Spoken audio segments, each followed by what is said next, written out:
Now, we were just talking about you had to go to Germany to get on the boat. Not me. All the people had to go to Germany, but they decided the 5 couples with the small children, to put them on a private boat. So we went from Napoli. To They gave us $7 a person to have to buy cigarettes on the boat. And who do you think the boat was? It was a boat going to Israel with Jews from America on vacation. It took 3 months. We were waiting 3 months for that boat. Did you go to Israel? No, when the boat came back from Israel, it stopped in Napoli, and then we got off. We got on Napoli, and all the big shots from the camp they wanted to see the boat. That boat doesn't exist anymore. It was like Guardia, a boat like Guardia. It was taking like 500 people, and it was going back and forth. The Jews on vacation from New York to Israel. So it took you where? So they took us to Napoli. We got up on Napoli. It took us 11 days to come over here. From Napoli to the United States. 11 days. I almost died on the boat. I was sick like a dog. Seasick. Now, the Jews didn't want to have nothing to do with the Korean. We had a separate time, we was the only Jew family. Me, my little kid. You mean the American Jews on the boat didn't want to talk to the... They didn't want to talk about nothing, See? So, we had, it was so funny. It's all like in a dream. I got sick on the boat. They had a hospital on the boat. And the doctor, a Jewish doctor, I used to call him Trotsky. He used to look like a little beard like me now, right? A little skinny guy. He was an older man. And he looked exactly like Trotsky. So I used to call him Trotsky because you know why? He used to, he came the first thing, he came down to the cabin. They gave us 2 cabins on the boat. For the woman with the children, 1 cabin, and 1 cabin for the men. There were big cabins on that boat, So we were all the way on the bottom, on the main floor. Let's put it this way, So we can help, in case the woman need help for the children, so we'll be together. So we had the cabins, one next to each other, but separate cabins. And we were empty, still empty beds, but they had double, like double beds. In fact, we had in the cabin, we had an Italian boy. He came to America to his relatives. So they put him in our cabin. You wouldn't believe it, one night that, he got so seasick, with a lot of storms on the sea. So they used to close, you couldn't go out on the top of the deck when there was a storm. They closed up the entrance, so nobody can go outside. He grabbed the suitcase and said he wanted to go out. I want to go back home. He didn't know where he was.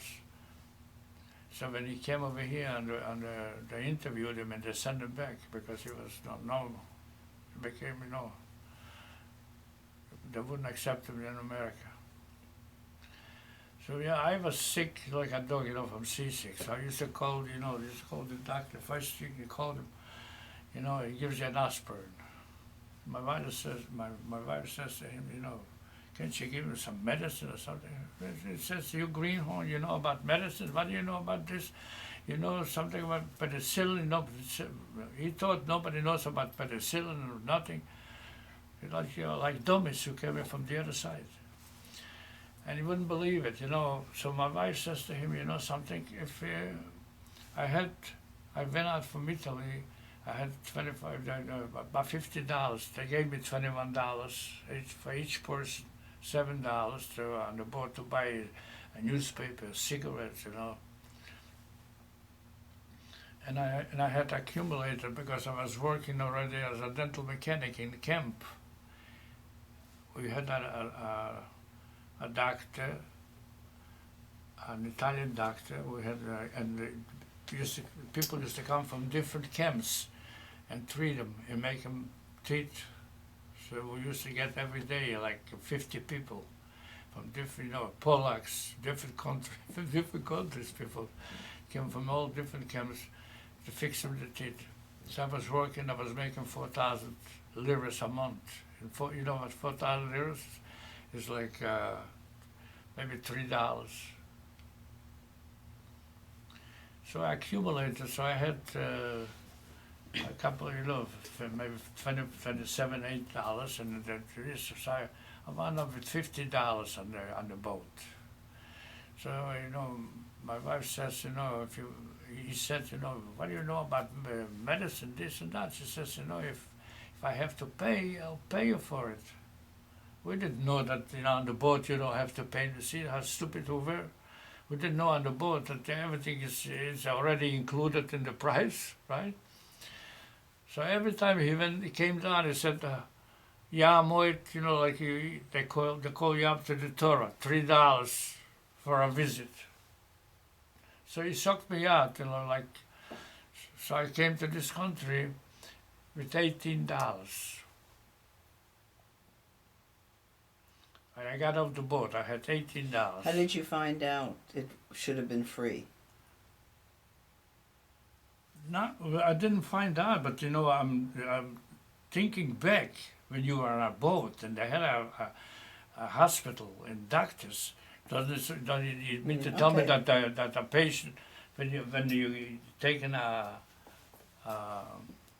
trip, you know, and something happens to you, don't they treat you Yeah. on the boat? Okay. All right. So So I'm just saying like that. you came in healthy though. So I came in. No, I wasn't healthy. I was sick like a dog. I was maybe weighing 100 pounds because I didn't eat. I had the first dinner on the boat, and that's it. But when you landed, you were still as sick. I was sick like you know. I couldn't. Did because, did they let you come into the country? Yeah, they let me in and say what happened. You know, they sent to every country sent a delegate to interview. You know, the couple who came from, right? So they sent from the Hayas. They sent me a girl, and they interview you like you don't sell a paper. And says, what do you got? What is this? How much money you got? So I told I got $18.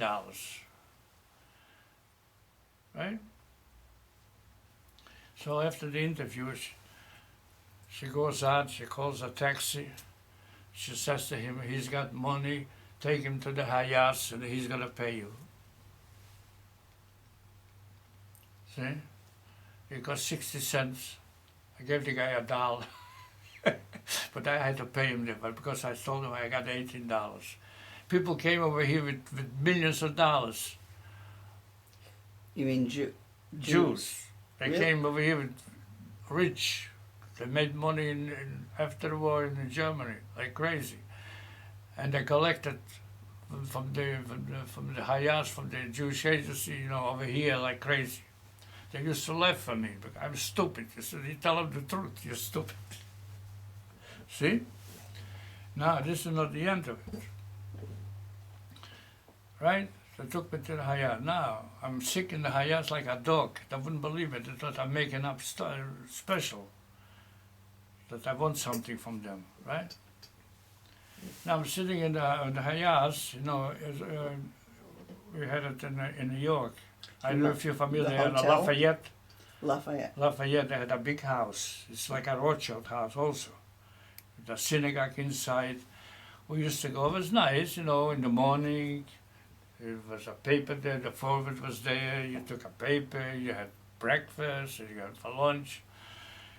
But I'm not a guy to sit like that and do nothing. So I used to go out, And then they tell me, if you want a pair of pants or you want a pair of shoes, people used to bring, every day I used to see outside people come with the trunks, clean out the closets and bring it, and pile it up over there, the clothing, so people, when they came from the other side, they can have it. So they used to say, if you want a pair of something to wear, you got to go into that room. They opened up at a certain hour.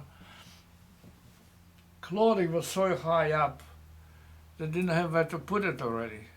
So the floor was so, like the table high up with clothing all over. And it's like a mob. People were running in. I didn't know that. People were smart. They go over there and they take the clothing and they used to sell and make money. See? So I went in. I couldn't do that. So I went into the office. I says, "Listen, you want to give me a jacket? Bring it to me. I'm not going into that room. It's like a mob. You can get killed over there." See? People like crazy, when they were staying, hundreds of people, and when they opened the door, so they brought it to me. But I was right away, I went up looking for a job. Couldn't get a job, no, a dental mechanic, forget about it. It wasn't like now, that you got the Medicare and all this stuff. Anyhow, people got more money. They didn't go to the dentist all the time like now. Wherever I went, I couldn't get a job. So I decided to go, wherever I can, so I went in the Bowery, to look for a cabinet maker job. See, so every day I walked away, to look for a job. In the Hayat, they used to send us, to look to get an apartment. You know where they send us? Where the Schwarzer live. All the way, in the black neighborhoods, the Jews lenders wanted to put in, be a nice guy. So he wanted to get in a greenhorn. So they called up the Hayas, we got an empty apartment. Finally, we were there,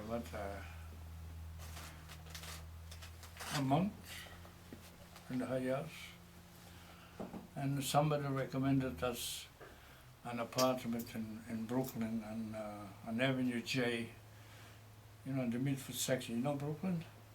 On Avenue J, there's a guy, there's a guy also, he came from the other side, so he came and told me about it. He knew him, he had a little factory making pillows. They were making, I think, 2 brothers on Church Avenue. So he says, you want an apartment, he's got a private house, he's got on the attic, the 3rd floor, the roof is like this, every time I got up in the bed, I had to, boom. And you know how it was, so we moved in together with my mother-in-law and father-in-law on the top of that floor, and we paid him $70 rent. And he found you a job? And Now,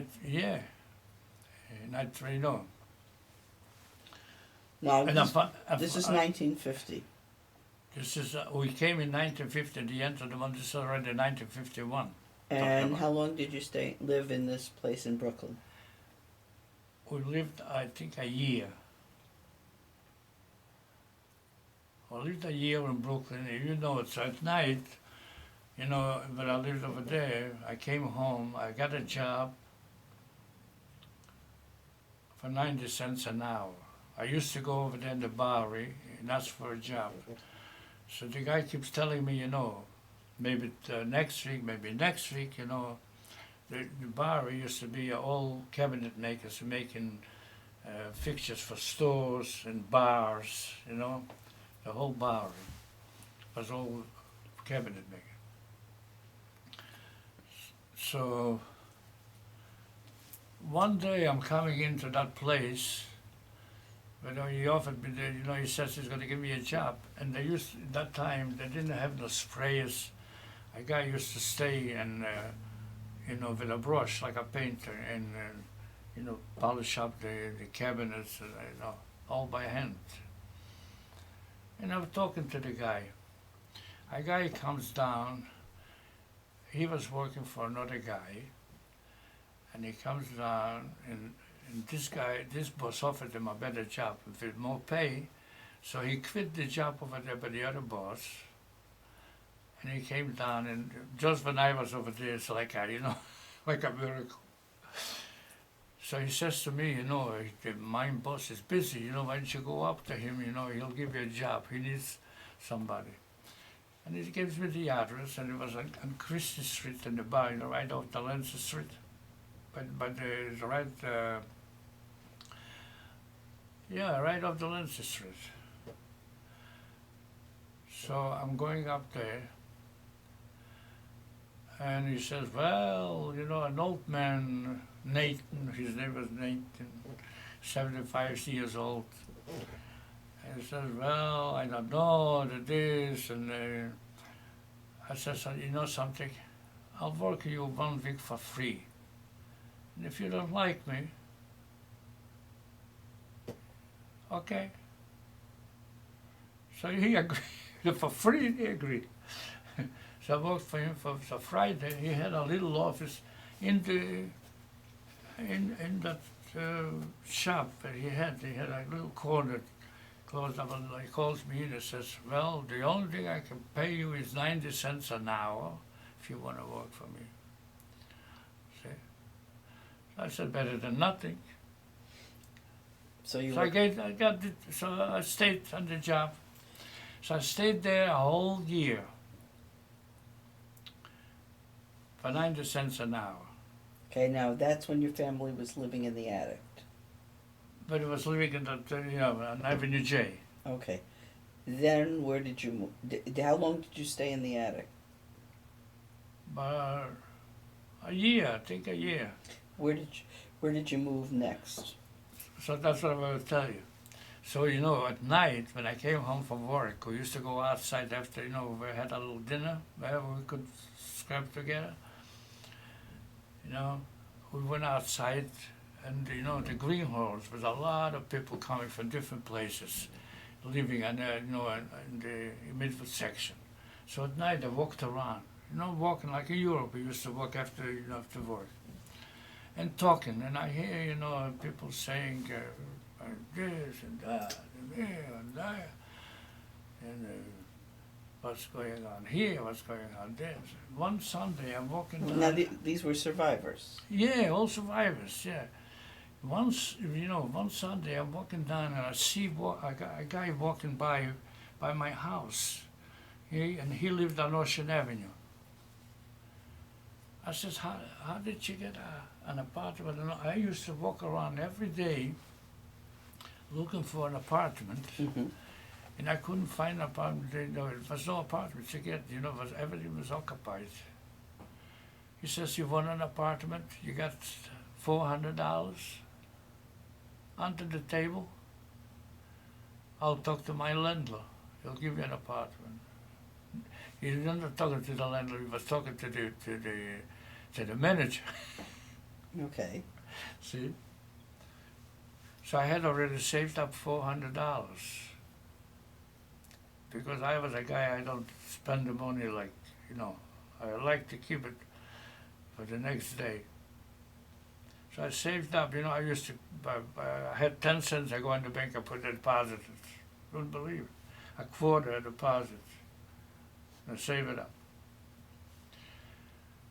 So, you know, so he comes the next Sunday, and he says, you know, the manager's here, he's got a studio apartment, you want to take it?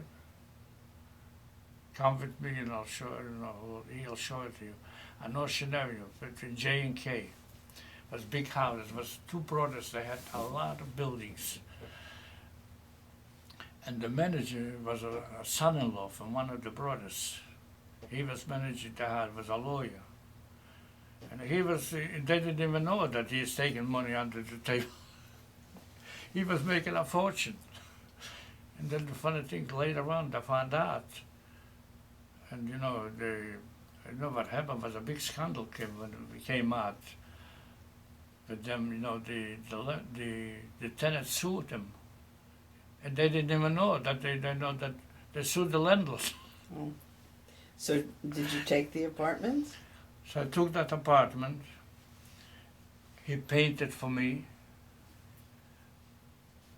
He scraped the floors with, you know, hardwood floors. He scraped the floors, he polished them up, everything. I have no furniture. And I gave him away the $400 that I had. And I sleep on the floor with newspapers laid on the floor. That's where we lived. Me, my wife, my son. Okay. See? We left my mother-in-law over there on Avenue J. And How long did you live in this apartment? 1952? about 13 months. 13 months. No, well, on Avenue, in Ocean Avenue? Yeah. Oh, but till 1963. Okay. Now I want to take you back. I want to ask you some questions. During the course of hopping through the different DP camps, the kibbutz camp, and then the DP camps in And the Italy. kibbutz is no camp, you know, it's The- just kibbutz by itself. Kibbutz, Yeah. and then the DP camps. Did you make any friends? Friends? Friends. Oh, sure. Okay. And did any of these friends, were any of these friends that you stayed friends with in the United States after you came to this country? Not with too many. You know, the friend that I told you, you know, my wife, the girlfriend, we stayed together till now, till my wife passed away. I don't know if she's alive already too. You know, we went to Israel, we got together there. My, From the did you kibbutz. have so the friends that you made in the kibbutz, you didn't stay close to? No, because they're all disappeared to Israel. Okay. See? Now, Only this particular friend, you know, this couple, with her brother. so the kibbutz friend mostly went to Israel. In Milan and Yeah, but to it's re- all people from different countries and different places. No, Not really. No. Yeah, we were friends, but you know, then we separated. We went in different ways. so And where the, did and, most, the, and the ones over here too, you know. So some people got rich over here right away, you know. So they didn't want to know me, you know. You know how people are funny. okay. So you didn't have a strong connection with. Did you stay friendly with people that were from your hometown? With my hometown, Anybody we had. from anybody from Europe? Yeah, I met one couple. I didn't see the father and the mother. I just saw the two brothers. They had a store. They lived in the same house. We lived like mine door was here and their door was here. In the United States? No, in Europe. In the United States, were you or your wife Yeah, friends with people that you knew from Europe? that's what I'm trying to tell you. Just the friends. So I found two brothers. They had a store on Fifth Avenue. So we got friendly with them a little bit. I forgot. Nevsky. Their name was Nevsky. See, sometimes I remember. And yeah, a lot of people were friends, but then you know Was your wife friendly with people she knew from Europe? yeah. Was she friendlier with people from Europe than you were? Not necessarily, no. No, if I knew people that, you know, At your son's bar mitzvah, the people that were at the different tables, were they mostly survivors? yeah, Are you friendly with mostly survivors? we were, yeah, in the beginning, but then somehow, I don't know. Well, at your son's bar They're mitzvah, moving apart, you know, people moved away, you know, it's No, not I'm like just you saying- say, Well, your son was 13 years old. yeah, it's still people moving up, you know, people were moving. People moved to, you know, like I moved to Canarsie in Brooklyn. Some people moved to Mill Base, some people moved to Long Island. They separated, and you know, then when they separated, they found new friends. And you know, in the beginning you stay together, but then The new friends, are they American friends or survivors? no, survivors. So even if you had new friends, were they survivors? Survivors. Why do you think the friends were always survivor friends? Because they were more closer, you know. The Americans somehow, they didn't have, no. I had, you know, cousins, my father's cousins. See? My, you know, the whole family.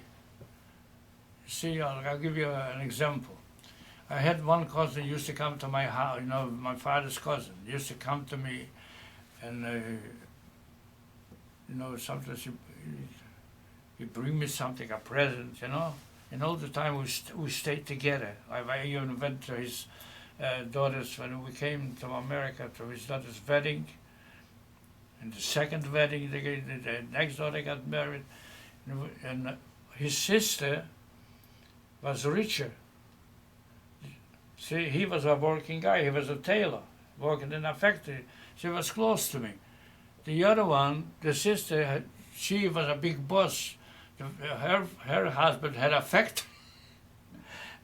See, you know, would you believe it? Before I moved to Now these are Americans you're talking about. I'm talking. They were in America, but they came to America. Okay. You know, I don't know. But here's my question: what is the reason that you feel more connected to survivors? Somehow, I don't know. Somehow, you should know too. You know. No, Are you connected to? I can answer the question. I want to see how you answer the question. I don't know how to answer that question. Somehow you're more connected to survivors, but they're more close to you. Do you trust them more? Not everybody. No, I didn't say everybody. Not everybody. This is not a every. Because you know, if I would be No, sick, wait. I'm going to put out a. Nobody ever trusts everybody. That's not what I'm going for here. I'm saying there's some reason why you feel more comfortable with survivors, and either because you share something. I'm trying to get you to say a reason, and I don't want to go to an extreme because there's no extremes here. it's not extremes. No. It's just that you got to be lucky to get good friends. And somehow, you know, I guess, I don't know. So I don't know how, no, I'm not lucky. I get friends that, you know, only if they can use me for something. that's. Then they're close to me. As long as they can use me. Have you had good friends in your life? No. Has your wife? Yeah, closer. And was your wife's Yep. friends survivors? Yeah. Okay. So let's go on with 1952. After you lived in Ocean. On Ocean Avenue. Yeah, I lived there for like 13 years. On that apartment? Yeah. No, not about that apartment. But I told you, I got for $28 rent. I paid the $400. Okay. Right? Now, it went by a year. Yeah, 1 year. That the guy who takes care of the house came over. In fact, he even gave me jobs. They had so many buildings that when I came home from work, I had to go to fix apartments all over. You know, he gave me. You know, he was a nice guy. I used to take a suitcase and go out and fix. You know, in Williamsburg, he had buildings all over Brooklyn. These two brothers. And that time was not a big deal. Now they would be billionaires. Is that what you did for a living? Yeah, I was a carpenter. Okay. See? Now, in the summers, did you do anything in between 52 and 63? Did you go anywhere in the summertime? Not in the beginning. I couldn't afford to go. Okay. What there were, but the friends that you had in the neighborhood you had were survivors. Yeah, we got it. That's when, you know, when I moved in on Ocean Avenue, the apartment, and I tried to tell you, 1 year later, he came to me and he says he's got a 3-room apartment and it's going to cost me $32 rent if I want to switch it, because, you know, this way you can make a double switch, you know, make money. So I says, I tell you what, I'll switch it if you'll take my mother-in-law in mine apartment, father-in-law. So he agreed. See, because I was already friendly with him. He gave me the, you know, after work I used to make a nice couple of dollars a week for him to go every night to fix, you know, the Schwarzer used to break the apartment, the doors and all. So I switched, I got a 3-room apartment. And my mother-in-law got in mine apartment. And that's where you lived till And 1963? that's when I lived till 1963. 63. Okay, so after that, where'd you live?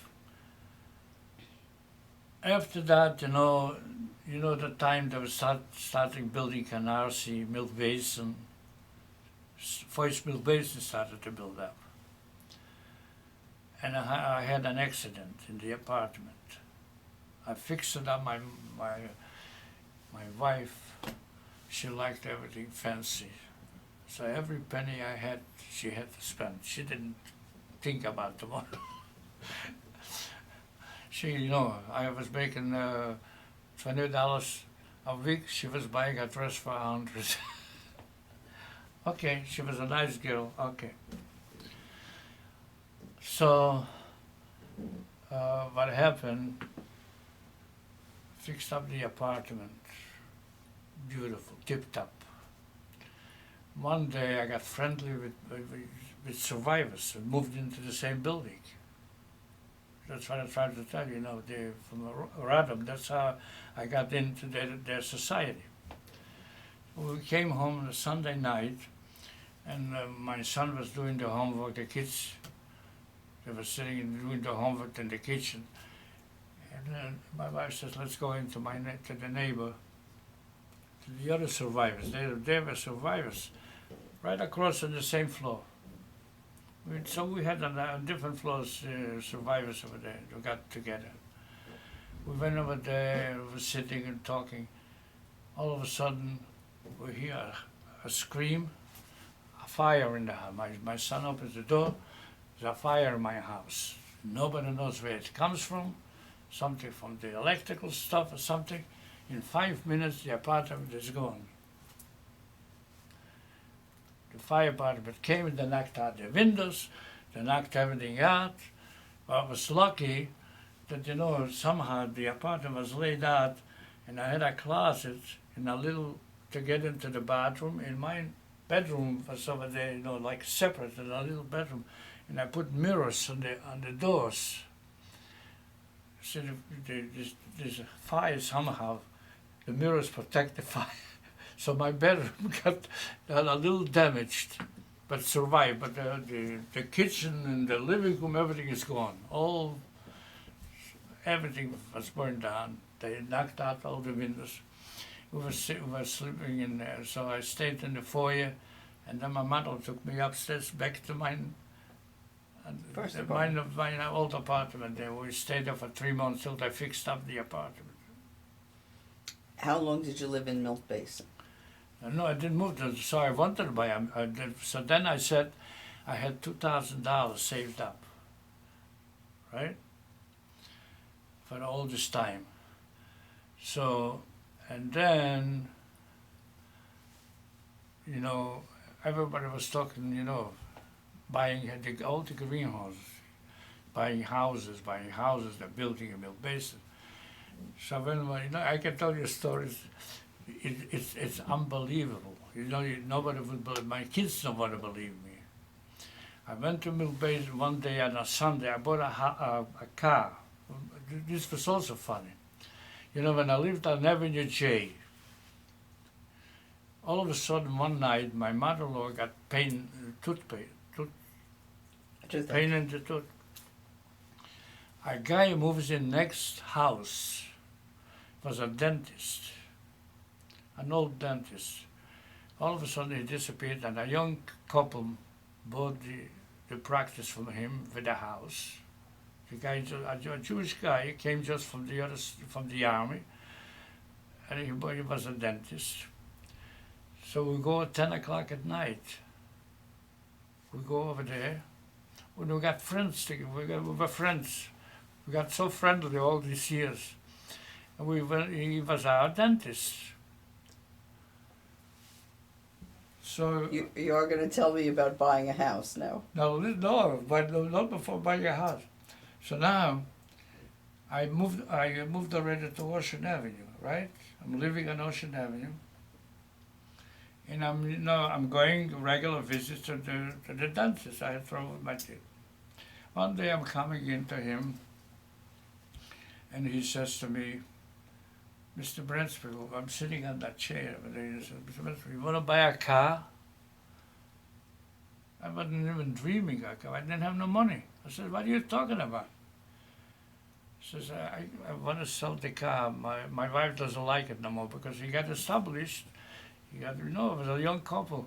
He got established and he got already patients and he made money.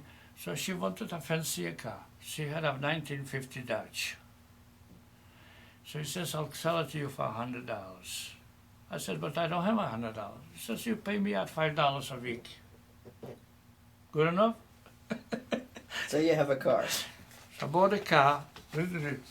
Now, on Ocean Avenue, I had a mechanic. He had an Avenue M. They had a big fixing car. I'm going to. You can tell me the rest of the story, but Okay. very quickly because it's very quickly. No, shall I tell you? No, so I bought the car. I'm going into that guy, the mechanic, lives in my building, and I says, it didn't have direction lights. Remember that cars? I had to stick out a hand, a right turn, a left turn. Okay, all right. But let me get back back on subject. Okay, we're in 1963, and I get to 1990, and I don't want to keep you here all day. No, So, I know. Okay, I know. I want to go back to the Jewish DP camps because there's a question I forgot to ask you. I might have asked you this, but we've talked about a lot of things, so I forgot if I forgot. In the DP camps, were most of the people fairly independent who were in the camps? In other words, there were some people who say that Zionism was being pushed down people's throats. Nobody talks about something like that, that pushed down in there. No. My question is, were people talking at you about you have to be a Zionist? No. I think every Jew was a Zionist. That's not my question. My question was there any kind of, were you being talked at by anyone to be a Zionist? No. In any camp No. you were at? No. Nobody talked to me. Well, I was a Zionist since No, 11 that's years not- old. That's not, here's my other question. Were the people in the camp, this is only your opinion I'm asking for, Yeah. for independent-minded? Well, you always have people, with different ideas or different Were you stories. independent? Could anybody have changed your mind about what you wanted to do? If you wanted to go to America or if you wanted to go to Israel, were you going to do what you wanted to do? That's right. No, nobody could have changed my mind. Okay. And I wouldn't even try to tell anybody else's mind, to change So, anybody's if people were talking at you and trying to influence No, you, it no, would not have changed your mind? Never talks like that. Okay. In the camps you were in, there had to be a mixture of people who had come from different experiences. Oh, sure, Well, sure. My question is, you had some people who were in hiding, you had some people coming from Russia, you had some people who were in concentration camps. Did you find yourselves having conversations about the different experiences people had during the war? Oh yeah, people used to tell me, if they were Edith, she was hiding. Wait, I'm talking about in the DP camps. Yeah, yeah. Do I you, remember, that time we were talking, you know, he came from here, he came from there, what you went through here, what you went through there. That's what they only talk. when you meet a survivor, or when you meet someone who's a survivor, what is the general conversation? Always, no, the mostly conversations where you come from, where were you, what did you do there, how did you survive, that is. Is it almost involuntary that you have that conversation? Yeah, it's involuntary. It's not, nobody pushes it to tell you. Some people don't even talk about it. But in general, would you say the first question is where are you from? Where were you in the war? That's right. And then it goes from there. Yeah, And it goes for, but it's voluntary. It's not something that you have to tell them. No, but most people tell me it's almost like you can't. It's a conversation that you can't help. Sure. And has this been the same conversation in a way that you've been having since 1945 with each survivor? Yeah. It's always, it comes out, because you meet different people in different places, and they, and everybody tells a different story. See? Did you? Sure, we used to go, we used, when we were young, we used to go to the Brent, like Saturday night, they had clubs over there, with survivors and dancing, and, or in New York. We used to go to New York and 92nd Street. There used to be like a survivors club.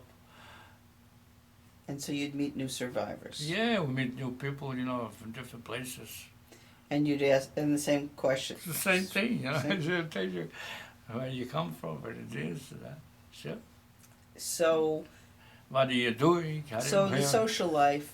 There were dances for survivors in 92nd Street. A club, you said? Yeah, there used to be a big, Saturday night, are you kidding? When did that start? Huh? When was that? Oh, when was that? We lived, I think, already in Canarsie, in the 60s. And how long did you do that? Oh, a nice year or two. But, Saturday night, there used to have a lot of people used to come there. Thousands? Couple of hundred people. Saturday. Couple of hundred? Yeah. Did you go to other events where survivors went, like societies? Tell me about. Sure, the society. That's why I belong to there. I joined their society. We used to have parties, all kind of parties. A New Year's party, and every couple of months they made a party. So you would go to those kind of events. Sure, yeah. In the summers, did you ever go someplace other than stay in New York? But then later on, we got a little settled down, So where'd you go? I bought a bungalow, but a cellar. How? South Fallsburg. And when was that? In what years? When was that? In the 80s? Was it in the 80s? So you. Yeah, and then in the beginning of the 80s, I think. I had the bungalow. They were already there for years. I couldn't afford it. So what was the name of the colony? I was in South Fallsburg. South Fallsburg. And you were there for how long? Till when? I was there like more than 20 years. But the survivors, they were there maybe for double. And they had money, they bought it right away. I paid already top dollar. And but you stayed there till when? I stayed there till I come over here, I think. I think I was still traveling from here. And, I was lucky. They sold it to the religious guys. If it would take another year, I would get nothing. See, somehow. So between the 63 and 80, did you do anything in the summers? In the summer, yeah, we went to the colony. Why the colony over there? Saturday night we used to get together, had a little club. Wait a minute, you said you bought in the 80s. Yeah, but before, sorry, You rented. Yeah, we used to rent it for a okay. long time. Okay. So you went to the Catskills in the 60s and the Yeah, 70s sure. and you bought in the 80s. Oh, you kidding? And the funny thing, the friends, they knew the owners from Kutsche, so we had a ball. So okay. They used to bring us anything we want, Now wait a minute. So you went to a bungalow colony with the same group of friends. The friends, they bought the colonies, for peanuts. So wait, you went to the same bungalow colony for close to 40 years with the same group of people. The same group of people. So But they charged me an arm and a leg. Okay, let's skip that part. So, for 40 years, you went to the same colony with the same group of friends. No, no. When I rented out, we used to go separate places. But for 20 years you But went. for 20 years, I went to the same place, yeah. And so you don't have any friends from there? Yeah, but most of them dead. But for the 20 years that you went, they were alive. Sure. Did you have anybody you call a friend? Yeah, I had a friend, we call her friend, but she called me, she's became a rich lady, she don't want to talk to me. Besides Her husband passed away already, she lives in New York. Besides at the Rockefeller Center. Besides the ones that you think don't want to talk to But you. most of them passed away. Before they passed away, did you have Yeah. some friends? Yeah. Who Sure. were your friends? What are their names? Oh, we Rothmans and 3 friends. Huh? Give me 3. 3. If I remember. The Rothmans, a bunch of brothers, Do you have pictures from that? Yeah. I All got right. pictures. I'll We'll show do you it from the pictures. I'll show you pictures. Sure. Okay. And between 63, where did you live after 63? Still in Brooklyn? In Canarsie. You lived for 35 years. And were you a carpenter that whole time? No. I got into business, in the construction business, and I was fixing stores and the fronts, and I was for 10 years, but you gotta get good friends. I get the wrong part in the first, so I was the first 4 years, was struggling with him, and then he wanted to get rid of me. So he got rid of me, so I was in business by myself for 10 years. I bought a house, and with him I couldn't do nothing. I could be now filthy rich. Okay. So, but luck, get the wrong friends. See? So I was 10 years in business, and I had a lot of trouble with the union. The union. We don't want Don't this. talk about We don't need this now. So, I just want to know what you did for a living. So You were in construction. Yes, I gave up this, and I went and I bought a hardware store. And that's in what you did. Greenpoint. And I was about 25 years in the hardware business. Okay. This is what I'm going to do now. I'm going to stop the interview, and what I want to do is meet you again with pictures. What kind of picture was my Well, we'll friends? stop. I want to thank you for talking to me, because your pictures I are talk going too to... much. No, you did a great job.